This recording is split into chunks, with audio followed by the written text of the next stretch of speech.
Bonjour à tous, je suis Elisabeth Meisters, créatrice de l'ashram État de Flow, une sorte de résidence d'artiste où vous venez honorer votre énergie yin pour retrouver un chemin de création fluide et harmonieux. Seul ou avec des invités, je vous partage ici des conversations inspirantes, des clés et des pistes de réflexion pour vivre votre art avec confiance et sérénité.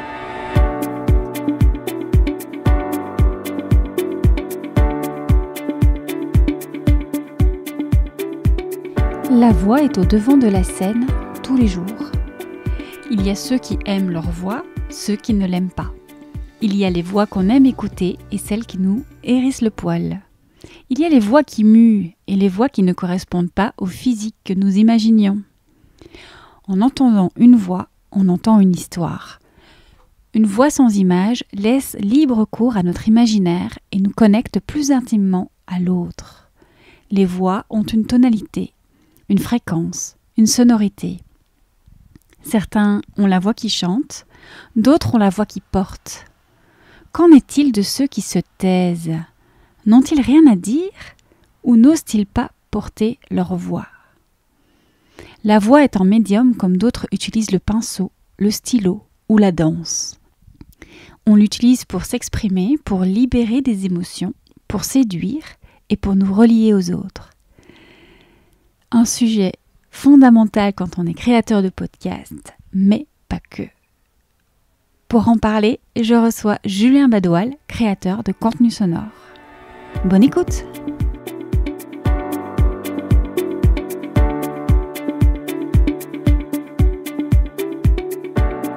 Bonjour Julien. Bonjour Elisabeth. Ou Juno pour les intimes.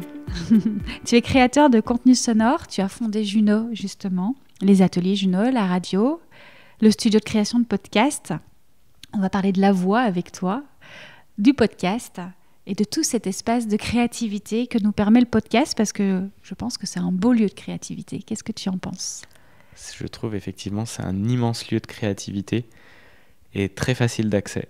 C'est ça que j'aime le mieux vraiment, c'est la facilité avec laquelle on peut s'enregistrer, raconter une histoire, partir dans un univers. Et même faire imaginer des choses assez folles ou vraiment de science-fiction ou autre, juste avec des mots. Et puis l'enregistrement, même maintenant avec un téléphone portable d'une qualité assez incroyable, ça nous permet de pouvoir même le diffuser toujours depuis son téléphone portable sur Internet, sur les applications de podcast. Et je trouve ça hyper puissant comme moyen de communiquer. Eh bien justement, avant de rentrer vraiment dans les sujets de la voix et de l'expression, comme déjà tu viens de donner des petites pistes, restons juste un instant sur le matériel pour que ceux qui nous écoutent aujourd'hui ne se disent pas « Tiens, je ne suis pas concernée parce que moi, je n'ai pas de matériel professionnel ». Tu nous rassures aujourd'hui qu'on est tous concernés. On est tous concernés et comme il nous suffit ça c'était mes débuts, d'une feuille de papier puis d'un crayon pour commencer à faire de la BD. C'était vraiment mon univers quand j'étais tout petit, enfin voilà, de 5 à 10 ans, 12 ans.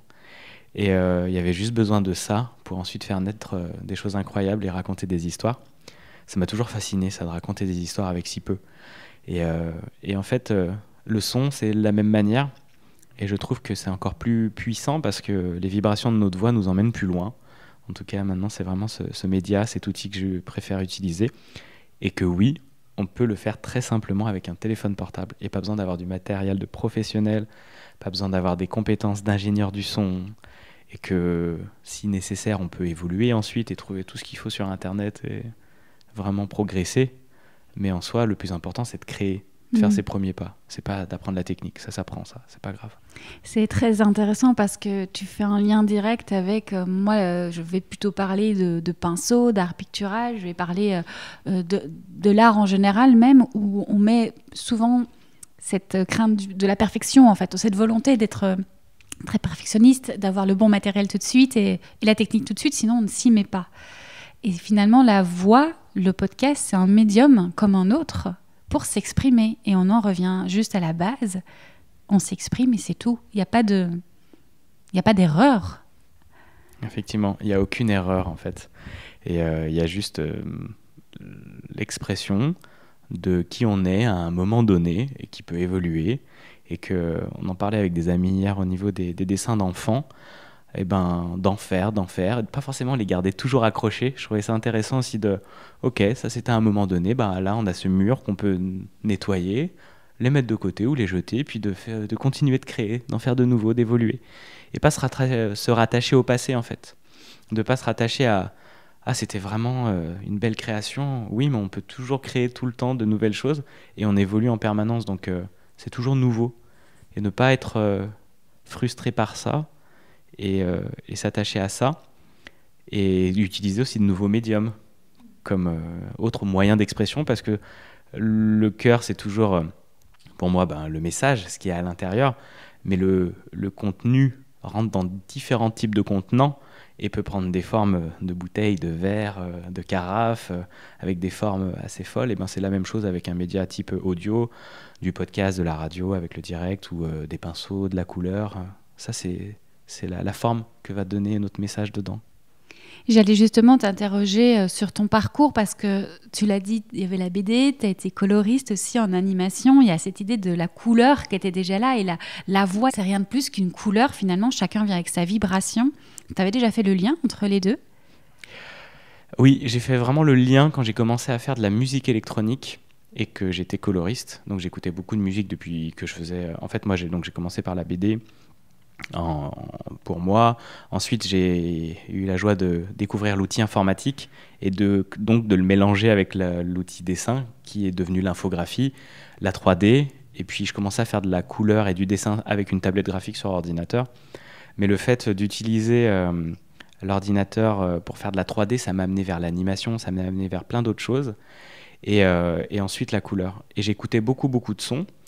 Et en fait, le jour où j'ai commencé à faire de la musique électronique, à prendre des bouts de son, les mettre en boucle, les uns à la suite des autres, jouer sur les equalizers, c'est-à-dire un peu modifier les fréquences, les augmenter, les diminuer, je me suis rendu compte que j'avais en fait un lien qui se faisait entre toutes les couleurs que j'avais devant les yeux dans mon ordinateur, et puis les couleurs d'une voix, d'une cymbale, d'une caisse claire, ou alors après d'un beat...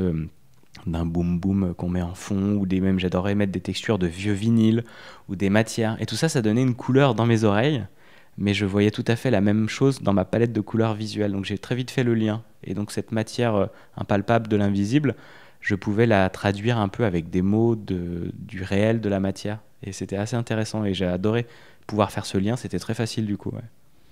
Oui, et puis on parle podcast. En podcast, il y a un jingle, il y a parfois aussi des fonds sonores. Tu invites d'ailleurs tes clients à aller explorer un petit peu les univers, en fait, les ambiances. Il n'y a pas juste la voix, en fait, dans le podcast. Tout à fait. La voix, c'est une seule couleur. Alors oui, elle a des teintes différentes. Elle va par moments, le matin, le midi, le soir, avoir une variation de teintes sur cette même couleur. Mais on peut l'enrichir, et l'habillage sonore est là pour ça. Et moi, je parle encore de palette de couleurs, mais également de palette sonore, et de l'enrichir. Donc, en plus de la voix, je vais avoir la voix d'une invitée ou d'un invité. Je vais avoir peut-être mon générique, ma ponctuation, mon petit jingle, le nom de mon podcast, ou par exemple, une personne que j'accompagne actuellement, Camille, qui fait un podcast sur le vélo. Il y a plein de sons sur un vélo qu'on peut utiliser. La sonnette, c'est le premier qui nous vient, mais des dérapages, des choses comme ça, qui peut être une autre couleur dans son montage, dans sa réalisation. Et donc, plus ça enrichit, mais pas trop, l'unité dans la variété, comme le dit Aristote, qui est une définition du beau. Alors, c'est des guillemets pour moi, parce que le beau, c'est un jugement de valeur, mais de l'harmonieux, oui, et qui va plaire aux uns, aux unes et aux autres, ça nous appartient. Eh bien, vraiment, cette unité-là, avec une richesse, comme on peut le voir dans des belles peintures, des belles couleurs qui se marient bien ensemble et qui fonctionnent. On sent une harmonie. Et ça peut être très simple, hein, ça peut être un point blanc sur un fond noir, un point ou l'inverse, mais c'est vraiment l'enrichir et voir comment on peut donner de la profondeur dans son podcast. Et ça, c'est hyper important, ouais, d'enrichir sa palette. Mmh. Ça fait écho aussi avec ce que je partage dans l'épisode 60 quand je parle du beau, et là juste avant on a parlé de la perfection, etc.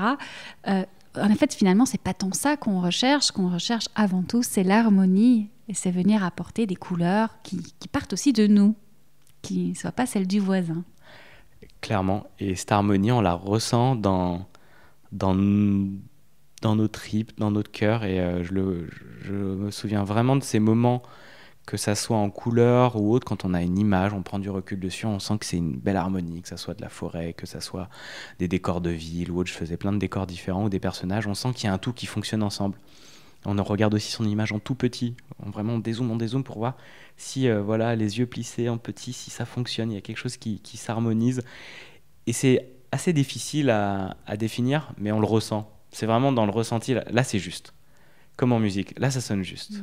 Et quand j'ai fait, moi, le parallèle à la création de musique électronique, et je pense que j'ai jamais ressenti autant d'état de joie et d'épanouissement que quand je fais de la musique électronique, quand j'ai des boucles qui tournent et puis qui commencent à m'amener dans quelque chose avec des textures, un rythme, et là on sent, ça y est, c'est là. Il n'y a plus qu'ensuite, une fois qu'on a ce cœur-là, de l'harmoniser, de faire des arrangements, une introduction, des montées, des descentes et tout, dans cette histoire qu'on raconte avec la musique. Et c'est fou à quel point ça peut vraiment nous transporter, quoi, et sentir l'harmonie est là. Là, ça sonne juste, mais pour nous.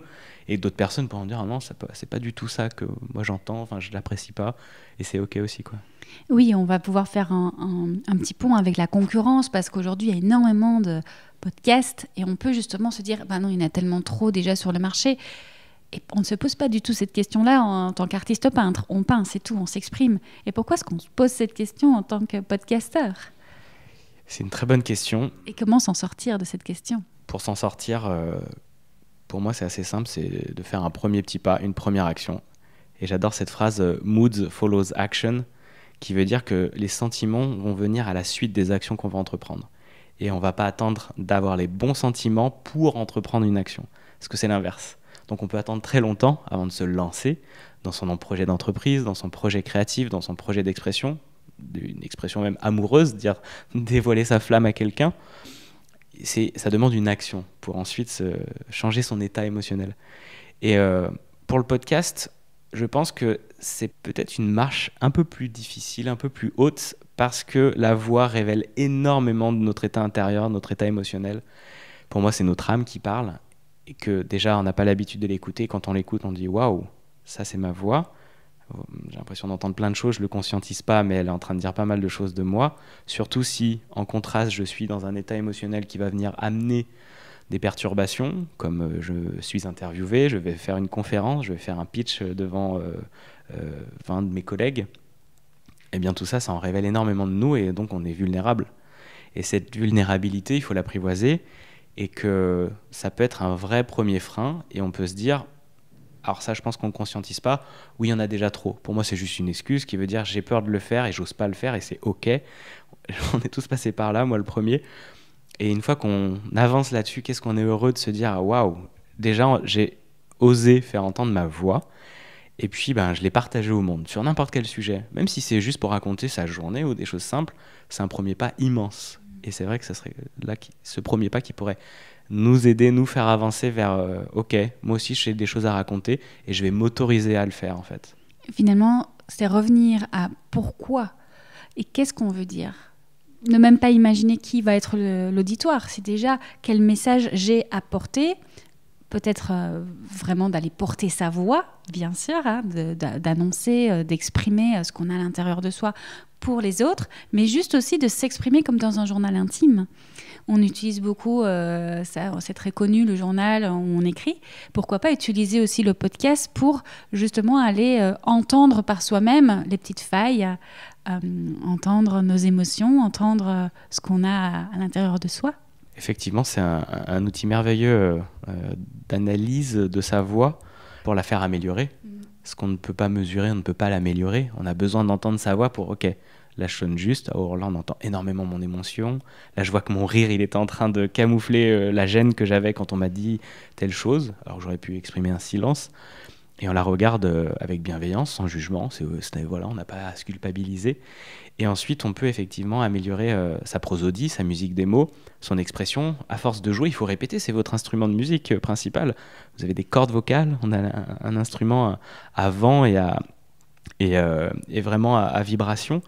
Et c'est important d'en prendre conscience.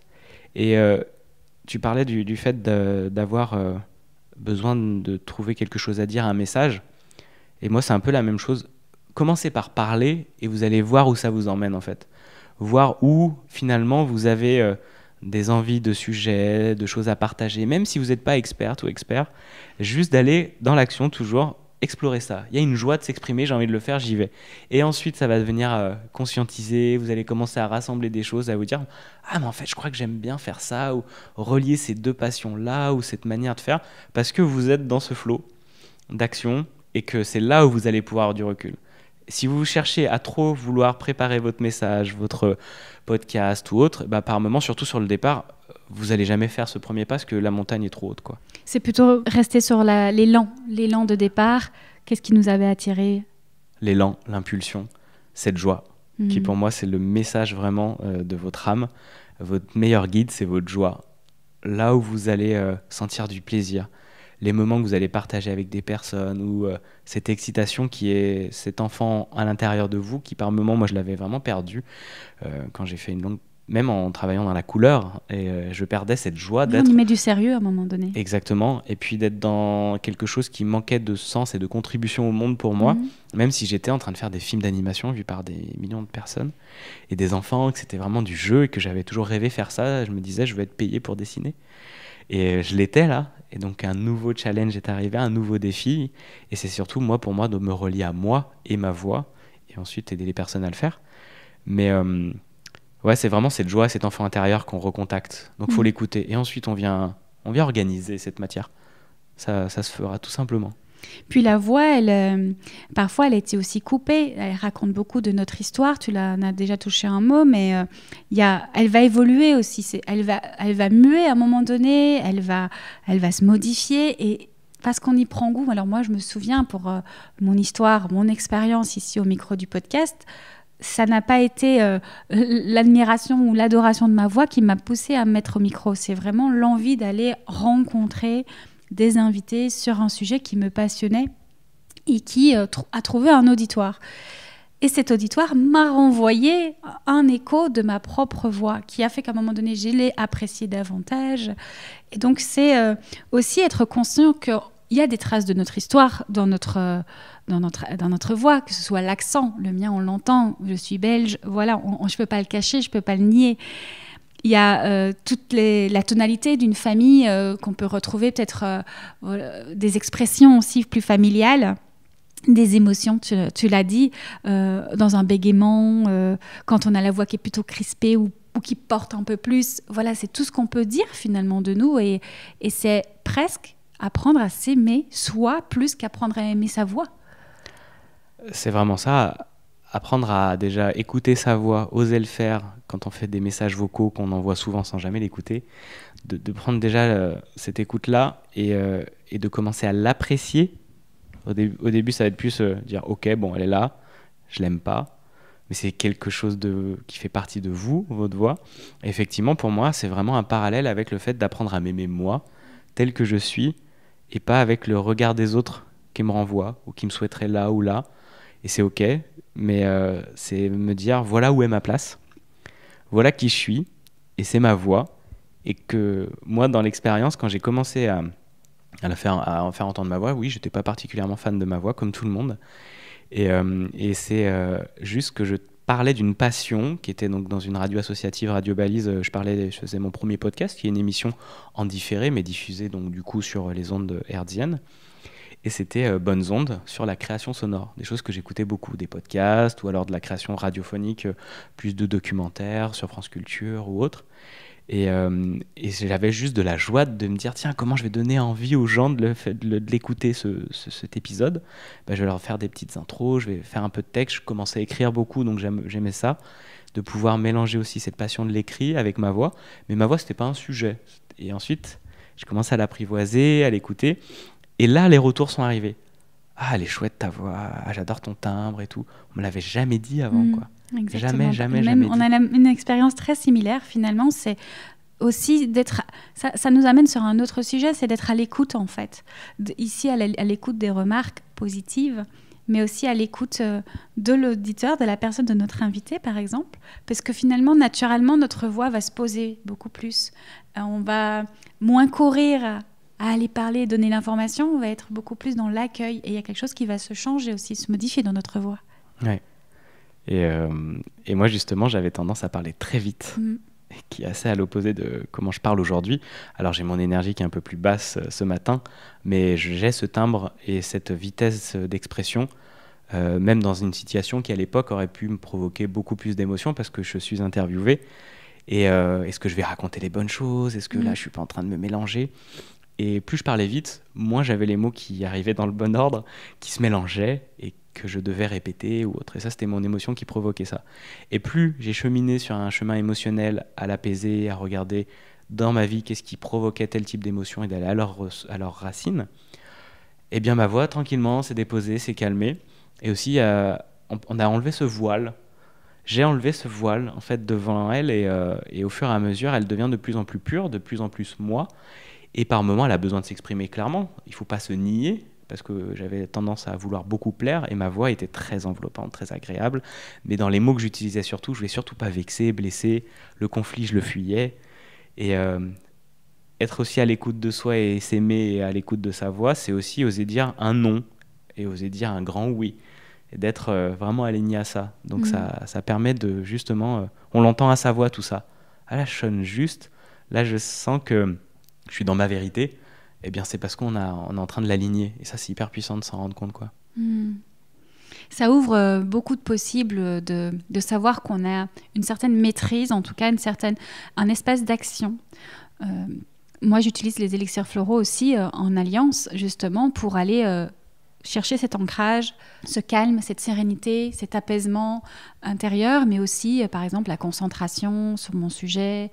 Tu disais, on peut parfois aller trop vite et justement d'aller ralentir un petit peu notre voix pour remettre un peu plus nos idées en ordre, etc. C'est pas parce que parler, on le fait depuis toujours qu'on sait parler et qu'on sait utiliser cette voix. Et on peut jouer avec.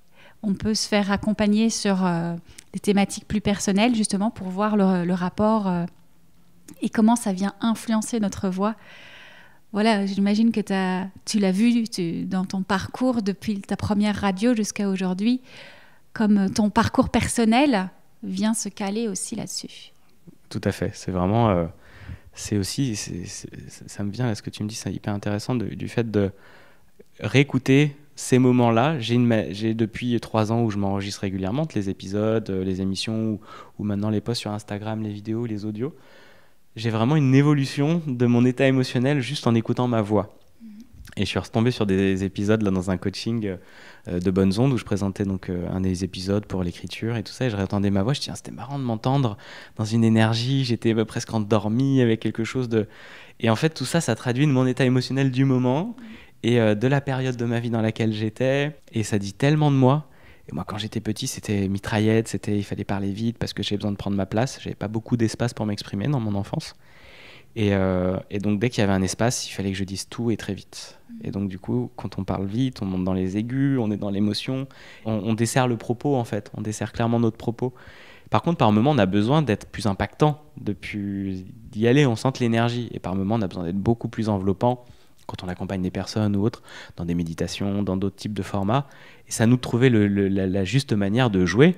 Et on ne joue pas tout le temps de la même manière. Et c'est à nous de danser avec ce qui vient dans ce qu'on fait professionnellement ou personnellement, quoi. Et est-ce que tu penses qu'il y a aussi une adaptation selon la posture, selon la place que l'on occupe ?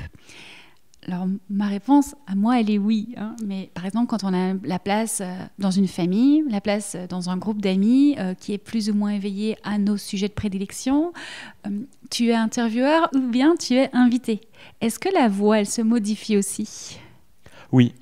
Oui, elle se modifie parce que c'est comme toutes les choses dans la vie, c'est le contraste.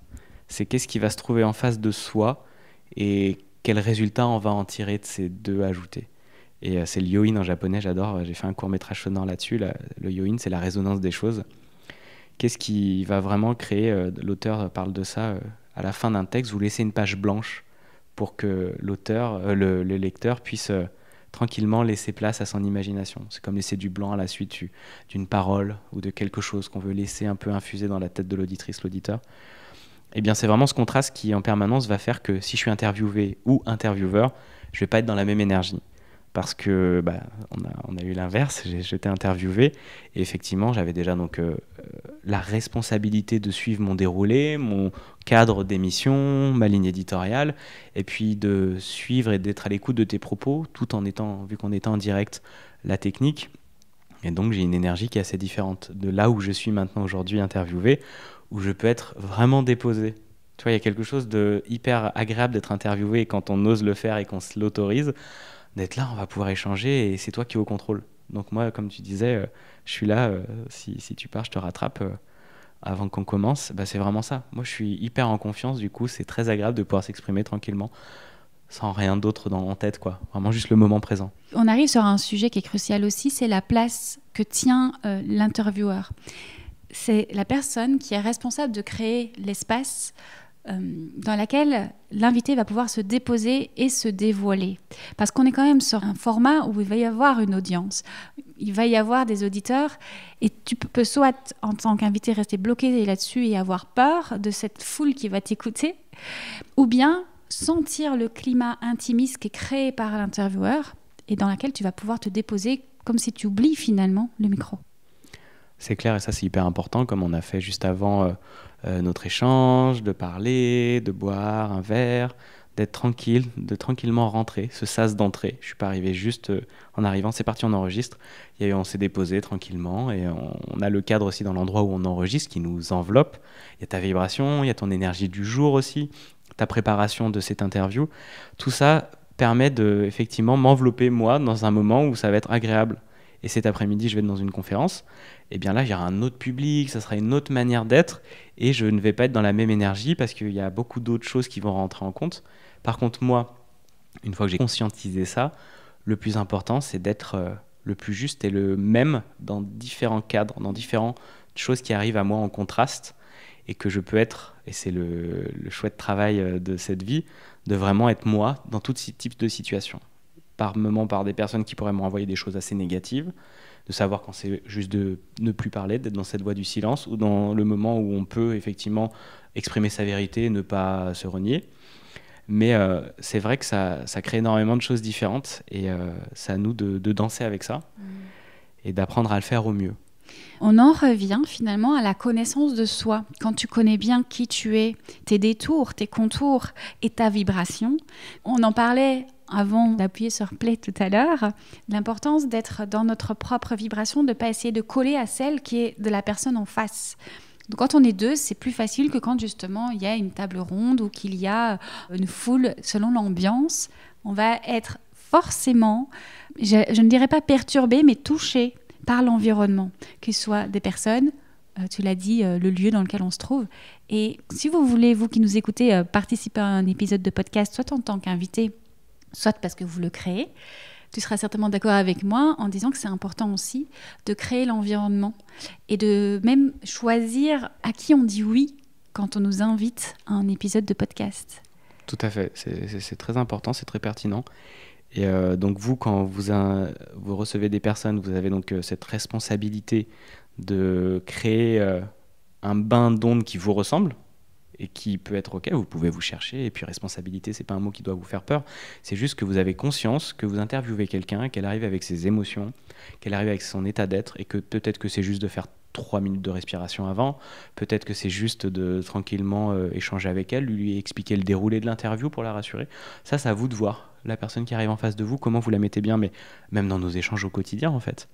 Quand on est avec son amoureux, son amoureuse, quand on est avec ses responsables, ou qu'on travaille, ou qu'on est responsable, vous pouvez vraiment être d'une manière consciente de ce qui se joue et d'accompagner au mieux ses émotions, tout en étant conscient que vous avez un message à passer, qu'il faut qu'il soit clair aussi, et que tout ça, c'est hyper important. Mais aussi, tu vois, moi, j'essaye par la pratique régulière, de me dire qu'il y ait un auditeur sur Radio Juno en direct ou 1 million, c'est la même chose. Ce qui compte, c'est l'échange que j'ai avec toi quand je t'avais interviewé. Et c'est vraiment hyper important de se dire, je peux être ça. Alors oui, c'est pas facile, et qu'on va essayer de travailler ça. Et je fais des pratiques où par moments je vais aller pitcher autour d'entrepreneurs ou autres, ces petits déjeuners, ces trucs comme ça. Et là je me rends compte, ah oui, je suis à l'aise quand je suis à la maison ou devant le micro ou comme là. Mais quand il y a d'autres personnes autour, je la sens l'émotion. C'est cool, je vais l'accueillir, je sais que je vais réussir.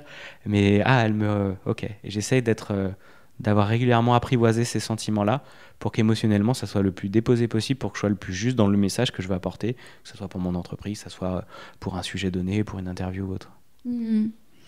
C'est vraiment cette importance à créer l'espace, qu'on soit, comme tu dis, seul face à son micro, mais on sait qu'il va y avoir des auditeurs, qu'on soit en direct, peu importe.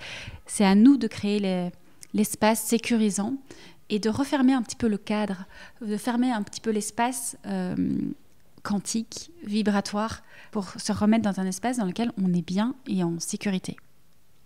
C'est ça, où on peut être authentique, vulnérable, et on peut se déposer tel que l'on est. Et si les personnes n'ont pas l'habitude de le faire, ça leur permet de leur donner cette autorisation. Je ne vais pas être jugé avec cette personne. Je vais pouvoir me déposer, être moi-même comme on le serait dans un cadre de psychologie ou avec des personnes qui nous accompagnent en soins. Et en coaching, moi, c'est la première chose que je fais, c'est voilà le cadre, il y aura du non-jugement, de la bienveillance, il y aura de l'écoute.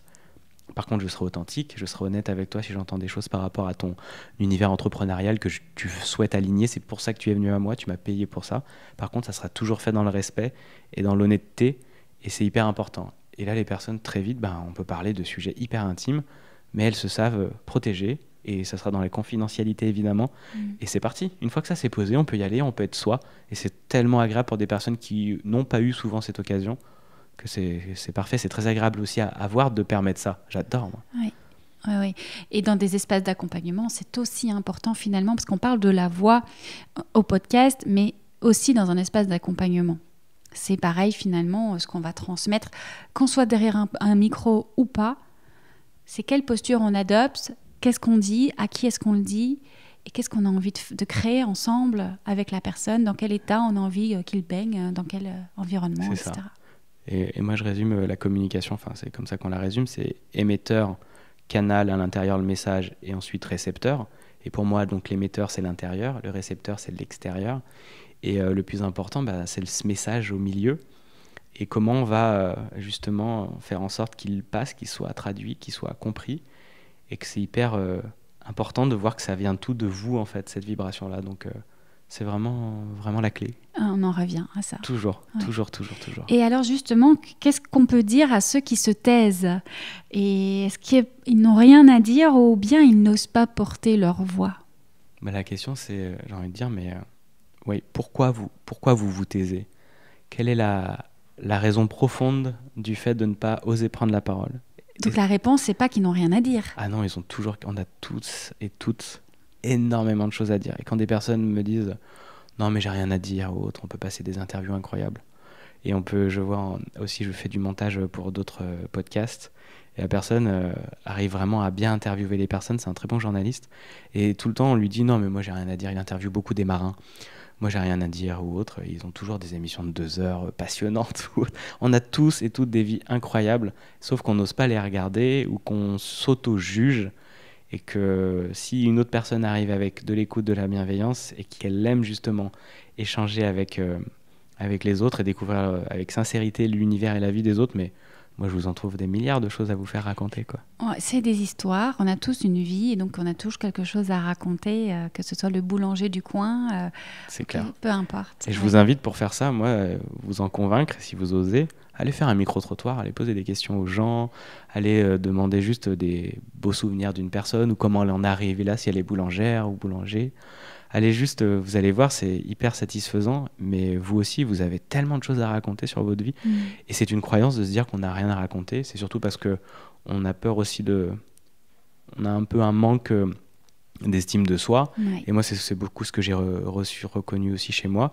Et que, en fait, quand on a quelqu'un qui nous le montre, qu'on est aussi un joyau à l'intérieur, ça y est, on se l'autorise de plus en plus. Ouais. Oui, et puis il y a aussi cet espace d'écoute qui n'a pas été créé. Et donc, si on n'a pas été écouté, on a l'impression que ce n'est pas intéressant ce qu'on a à dire. Donc, il y a aussi, au-delà de l'estime, la valeur, il y a la comparaison, il y a tout ce qui est encore là, en fait, toutes les émotions.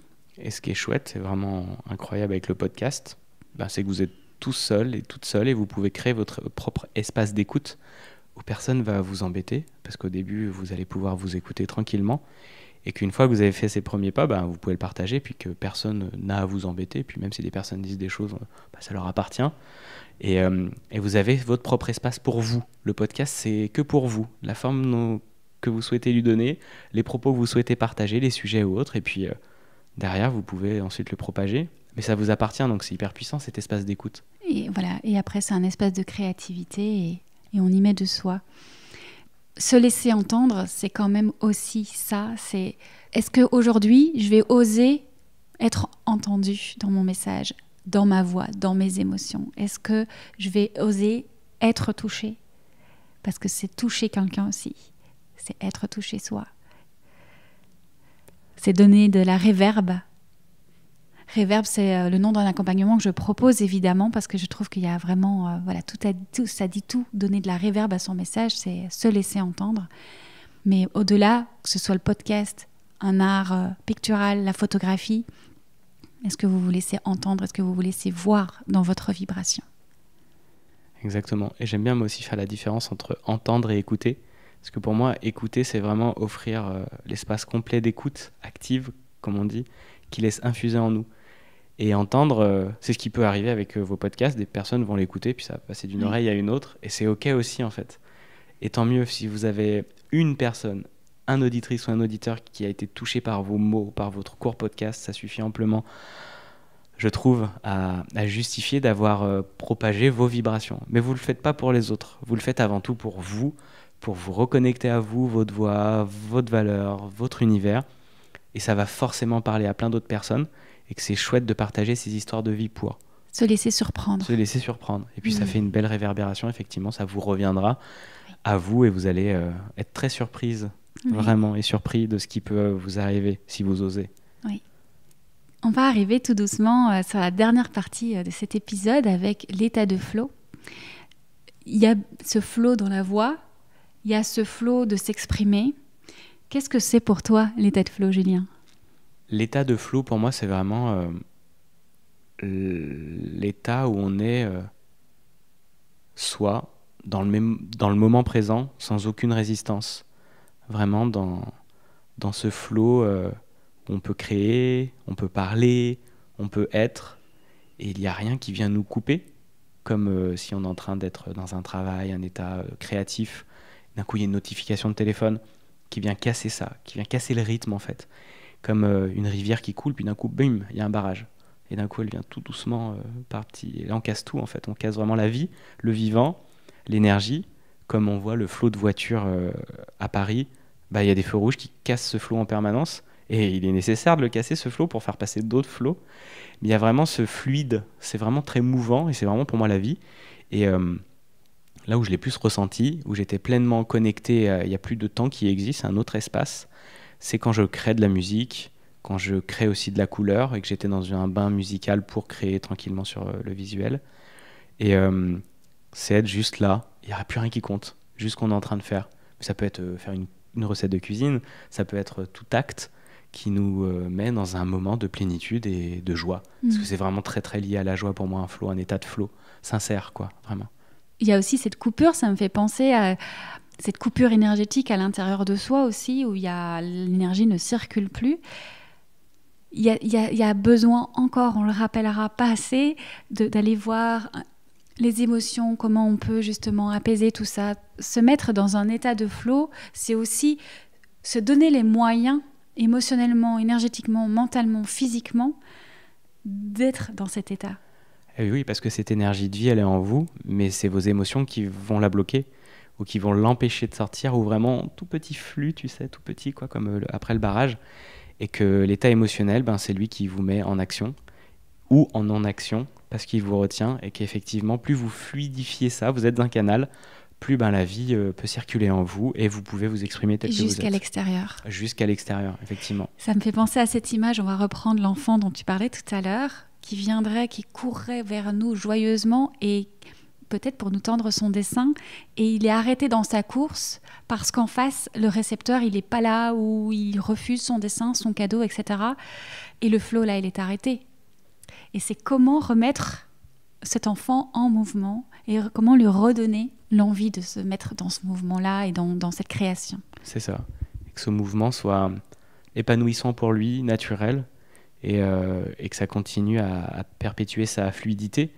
Et cette fluidité, on peut l'avoir comme pour l'expression dans n'importe quel type d'environnement avec n'importe quel type de personne. On peut être dans son flow dans n'importe quel type de situation. Et moi, ça résonnait fort aujourd'hui avec Paris et ce rythme que je n'ai plus depuis que j'habite Lorient. Et je me dis, est-ce que j'ai besoin d'être moi influencé par ce rythme-là, ou je peux être moi dans mon propre rythme, dans ce flow très énergique. Les flows se rencontrent et comment ils peuvent se rencontrer. Et c'est ça. Et j'ai eu l'image d'un film que j'avais vu, un documentaire de Ron Frick qui s'appelle Baraka, avec des images magnifiques. Et il y avait un moment, un plan où il y a un moine au Japon qui marche, mais vraiment un pas hyper lent, pleine méditation. Et les gens marchent autour à fond la caisse. Et je trouvais ça génial. On peut être cette personne qui est dans son bain, dans son univers, dans son énergie, à son propre rythme, sans être influencé par le reste. Et ça, je crois que c'est vraiment un état assez élevé de fluidité, de conscience, et peu importe ce qu'il y a autour, on est soi tout le temps. Il y a aussi le rappel du flow créatif qui peut être coupé, et c'est vraiment une invitation, peut-être aujourd'hui, avec notre conversation, à réenclencher ce flow créatif et à ne pas le couper avant d'exposer notre parole à l'extérieur, de ne pas s'arrêter avant la mise en œuvre. Parce que c'est ce qu'on cherche, c'est ce qu'on souhaite finalement, on a l'inspiration, la créativité, on a toutes les idées. Et pourquoi on ne va pas jusqu'au bout ? C'est possible de passer le cap, d'aller de l'autre côté. Clairement, d'aller de l'autre côté, et toujours en lien avec qu'est-ce qui nous coupe ce flot qui naît là, cette inspiration, cette envie. D'un moment, il y a quelque chose qui joue dans l'inconscient, on ne le voit pas toujours, et qui va pouvoir être ce regard de l'autre, qu'est-ce qu'on va penser de moi si je fais telle chose. Et tout ça, ça peut casser, ça peut empêcher. Et c'est pour ça qu'il y a juste la petite action de on s'en fiche, on pose ça sur notre table, notre couleur, on fait notre création, notre podcast, et on l'envoie. Et puis il y a l'urgence aussi parfois. Ouais. L'urgence de créer, l'urgence de mettre en matière, de s'exprimer. C'est le meilleur moyen pour en fait déposer tout le mental. Et je l'ai vu là dans un dernier coaching avec Camille qui a bossé longtemps sur son générique, et à force de revenir, on n'a plus l'oreille, on n'entend plus rien, et on ne sait plus ce qui marche moins bien. Donc il faut laisser déposer quand ça arrive, ce type d'émotion. Et elle a fait quelque chose d'autre, elle a fait une autre création, un petit teaser très rapide. Et là, elle a été hyper instinctive, bim. Et c'était parti, hyper fluide, tout marchait. Il n'y avait plus qu'à le poster. Remettre de l'instinct. Et voilà, et là, l'instinct était là, le moment présent était là. Et c'est pour ça qu'un défi, souvent je le propose, vous avez 1 heure pour faire un jingle pour Radio Juno, mais pas plus. Et en 1 heure, on peut faire des choses merveilleuses. Mais c'est surtout pour couper le besoin de perfectionnisme, le besoin de toujours revenir. Et en fait, votre recette, elle ne marche plus. Et que le plat devient trop épicé, trop salé, ou qu'il n'y a plus d'équilibre, il n'y a plus l'harmonie alors qu'elle était là, quoi. Eh bien, je vais te poser la question, dans ton espace, dans quel espace de ta vie, qu'elle soit créative ou non, tu souhaiterais, toi, remettre plus de flow ? Moi, là où j'ai envie de remettre plus de flow, c'est justement dans mon être et dans mon calme intérieur, et dans ce besoin d'être dans la non-action, parce que je sais très très bien actionner et j'aide les personnes à le faire et à structurer, organiser, mais j'ai du mal moi à m'arrêter. Et en ce moment, j'ai pris la proposition d'une amie, et je fais un défi pendant 1 mois où j'ai 1 heure de rien par jour. Donc tous les matins, je me réveille, pas de téléphone, rien. Je regarde, je suis dans mon lit, je regarde soit la fenêtre, soit dehors, ou soit là le plafond quand j'étais dans la chambre d'hôtel où je suis pour ce séjour-là. Et je fais du rien. Et là, j'ai un flot de pensées qui se balade, j'ai des choses, j'analyse des micro-détails de l'environnement dans lequel je suis. Et ça me reconnecte à moi. Donc ça, c'est hyper nourrissant. Donc j'ai besoin de cet espace, de renourrir cet espace de rien. Remettre du flow entre les espaces vides, les espaces pleins. Exactement. Et j'étais beaucoup trop dans le plein. Oui. Et donc c'est toujours un juste équilibre en permanence. Et c'est à nous de le goûter, à le voir et suivre les propositions de la vie. Des fois, ça fait un peu plus mal que d'autres. Mais c'est chouette, d'avoir ce flow-là. Merci beaucoup, Julien. À quel endroit est-ce que les auditeurs peuvent te retrouver ? Eh bien, ils peuvent me retrouver sur principalement mon compte Instagram, lesateliers.juno, où c'est l'activité principale que je développe actuellement. Sinon, mes émissions et la musique et les podcasts que j'apprécie sont diffusés sur radiojuno.fr. Et puis, pour Studio Juno, ils peuvent retrouver le lien aussi sur les ateliers Juno, où là, on peut retrouver les créations que j'ai déjà réalisées ou autres, mais le mieux, c'est d'aller sur Instagram, Merci, j'espère que cet épisode a été un espace inspirant, parce qu'on ne l'a pas dit, on pourrait peut-être clôturer par ça. C'est aussi le le fait que, comme on est focalisé sur la voix, eh bien, tout le reste ne vient pas interférer et il y a encore plus d'imaginaire qui vient s'ouvrir à l'auditeur. Donc j'espère, cher auditeur, que votre imaginaire et votre champ des possibles a été activé aujourd'hui. C'est clair, et c'est vraiment un grand merci, hein, Elisabeth, pour ton flow, ton énergie, dans quel état tu as mis et à préparer cette interview et comment tu m'as reçu. Ça participe énormément au flow qu'on a ressenti ensemble, parce que là, je ne sais pas combien de temps s'est écoulé, mais comme à chaque fois, c'est un moment unique, suspendu, et c'est parce que justement, tu as fait en sorte, et également moi, dans cette émission réception, on a créé un résultat qui nous appartient, mais qui va inspirer d'autres personnes, je le souhaite en tout cas. Et vraiment, la voix et le podcast a cette force qu'on coupe tout. Il n'y a plus que les ondes et les vibrations sonores qui restent. Et donc, je ne suis plus focalisé sur comment est habillé Julien ou Elisabeth, ou le décor joli ou pas, harmonieux ou pas. J'écoute juste ses propos et là, je peux être dans une écoute active. Si je veux encore plus aider à ça, je ferme les yeux, j'ai mes écouteurs et là, je peux vraiment profiter pleinement des vibrations qu'on a envoyées. C'est la meilleure manière d'écouter et de vraiment de saisir les vibrations qui sont partagées dans les micros. Je n'avais pas forcément prévu cette question et pourtant, elle me vient ici. On pourrait très bien faire l'expérience d'enregistrer un peu en blind test, tu sais, les yeux bandés ou dans un espace noir, ou même, voilà, quand même, j'aime l'idée qu'on soit en contact vibratoire dans la même pièce, mais pourquoi pas aussi de couper la vue pour être vraiment focalisé sur l'autre, ça pourrait être hyper intéressant. On aurait pu le faire par téléphone, par Zoom et couper la caméra, mais il n'y aurait pas eu cette vibration dans la même pièce, mais vraiment d'avoir la voix et la vibration des corps. Et j'adore cette idée, tu vois, tout de suite le sourire me vient et je me dis mais oui, c'est trop une bonne idée. Parce que là on ferait la même, donc oui évidemment c'est hyper important d'être ensemble parce qu'on a bien plus de vibrations que dans l'échange qu'on a eu à distance. Donc ça remplacera jamais le réel. Et en fait, là on met un casque, donc on est dans nos oreilles chacun. Et puis on couperait nos yeux avec un bandeau autre et on serait dans une écoute hyper intéressante. Genre d'expérience que j'aimerais beaucoup faire. Oui. Merci pour la suggestion, j'adore. Oui. Et même moi, j'ai mes questions ici à côté pour être sûre de ne pas oublier. Et ça, bien sûr, je m'en détache puisque je vais sur d'autres, là où tu m'invites aussi à aller explorer. Mais ce serait une belle expérience aussi de se dire, OK, j'avais prévu quelque chose, je me fais confiance et je fais confiance surtout à ce qui vient, à ce qui est. Donc voilà, il y a vraiment un bonus de tous les sens, de tous les côtés. C'est ça. Et ce qui vient, ce qui est, comme on le disait, si on n'a pas ces petites voix ou ça va être nul si je lui dis ça ou ça marche pas, on laisse le flot de la vie nous traverser et les inspirations sont là. Tiens, je vais lui parler de ça, puis de ça. Là, il m'amène là-dessus. Et là, je suis dans une vraie écoute. Et que notre structure, elle est importante. On peut la poser au départ, mais on se rend vite compte, moi, comme souvent, le déroulé, il est là pour un peu mettre les grandes étapes. Mais en vrai, à l'intérieur, s'il faut laisser le flot de la vie faire, parce que sinon, on va se couper et pas écouter la personne qu'on interviewe. Oui, on ne se laisse pas surprendre, encore une fois. Et on ne se laisse pas surprendre, oui. Parce qu'on veut trop contrôler, on veut trop calculer, et on a peur, ouais. Merci, Julien. Merci beaucoup, Elisabeth. À bientôt. À très bientôt. À vous qui nous avez écoutés jusqu'au bout et qui avez été inspirés par cet épisode, je vous invite à laisser un commentaire et à partager celui-ci sur les réseaux sociaux et à tous ceux qui auraient besoin de l'écouter. Et si vous aussi, vous souhaitez laisser entendre votre message au micro du podcast, découvrez le parcours Reverb dans lequel je vous accompagne avant, pendant et après cette expérience bien-être et transformationnelle unique en son genre. Rendez-vous sur www.étatdeflow.com pour plus d'informations. Je vous dis à très vite pour un nouvel épisode.